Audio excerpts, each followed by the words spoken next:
वेगवेगळ्या पिकांवर विविध प्रकारच्या कीड येतात आणि त्यांच्या व्यवस्थापनासाठी एकात्मिक कीड व्यवस्थापन पद्धतीचा अवलंब करणं अत्यंत आवश्यक आहे.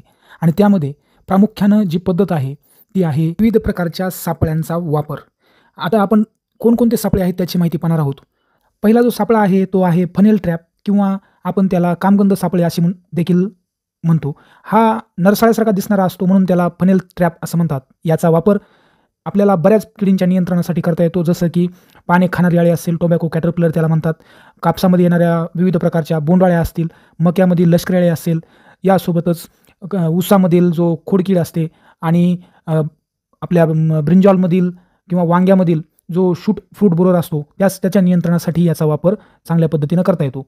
दुसरा जो सापळा आहे तो आहे IPM ट्रॅप किंवा त्याला आपण फळमाशी सापळा असं देखील म्हणतो. तर जे काही विविध भाजीपाला आणि फळपिके आहेत ज्यामध्ये फळमाशीचा प्रादुर्भाव मोठ्या प्रमाणात येतो, जसं की समजा आपल्याला पेरूमध्ये फळमाशीचा प्रादुर्भाव खूप मोठ्या प्रमाणात येतो, वांग्यामध्ये येतो, त्यासोबतच टोमॅटोमध्ये येतो. या सर्व पिकांमध्ये ह्या अशा प्रकारचा जर तुम्ही फळमाशीचा जर ट्रॅप लावला तर यामध्ये त्याचे नर अडकतात आणि मोठ्या प्रमाणामध्ये नियंत्रण आपल्या या किडींचं होतं. तिसरा जो आहे तो आहे वॉटर ट्रॅप. यामध्ये तुम्ही चित्रात पाहत आहात त्याप्रमाणे ट्रॅप असतो आणि याचा वापर हा टोमॅटोमधील जी काही पाने गुंडाळणारी अळी असते, यासोबतच आपल्या ब्रिंजॉलमधील किंवा वांग्यामधील जी काही फळ पोखरणारी अळी असते, तसेच डायमंड बॅक मॉथ असेल आणि ऊसामधील जो काही टॉप बोरर असतो त्याच्या नियंत्रणासाठी हा सापळा अत्यंत आवश्यक आहे. त्यासाठी याचा वापर आपल्या शेतकरी बांधवांनी करावा. यानंतरचा जो सापळा आहे तो फ्रूट फ्लायचा सापळा आहे, फळमाशीचा सापळा. अशा प्रकारचे मॅक्स प्लस ट्रॅप म्हणून कंपनी आहे, त्यांचे ट्रॅप्स मिळतात. हा सुद्धा फार उपयुक्त असा ट्रॅप आहे. तर फळमाशीच्या नियंत्रणासाठी अशा प्रकारचे सापळेसुद्धा शेतकरी बांधवांनी आपल्या शेतामध्ये लावावेत. आणि यानंतर आहे डेल्टा ट्रॅप. जसं की आपल्याला दिसतं की त्रिकोणी आकाराचा पिवळ्या रंगाचा हा सापळा असतो.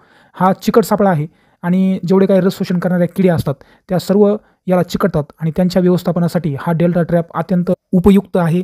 यानंतरचा जो ट्रॅप आहे तो बकेट ट्रॅप आहे. बकेटाच्या आकारासारखा दिसणारा हा ट्रॅप असतो, जो विशेषतः नारळ पिकामध्ये जे काही आपल्याकडे गेंडारी भुंगा येतो, गेंडा भुंगा म्हणतो आपण त्याला, किंवा रायनोसेरस बिटल असं म्हणतो, रेड पाम विविल असेल किंवा हुमणी असेल, याच्या नियंत्रणासाठी हा बकेट सापळा हा अत्यंत फायदेशीर आहे. याचा वापर आपल्या शेतामध्ये शेतकरी बांधवांनी करावा. यानंतरचा जो ट्रॅप आहे तो आहे पोमो ट्रॅप. म्हणजे डाळिंब पिकामध्ये पिन होल बोरर हा मोठ्या प्रमाणात येतो आणि त्याच्या नियंत्रणासाठी हा पोमो ट्रॅप लावावा.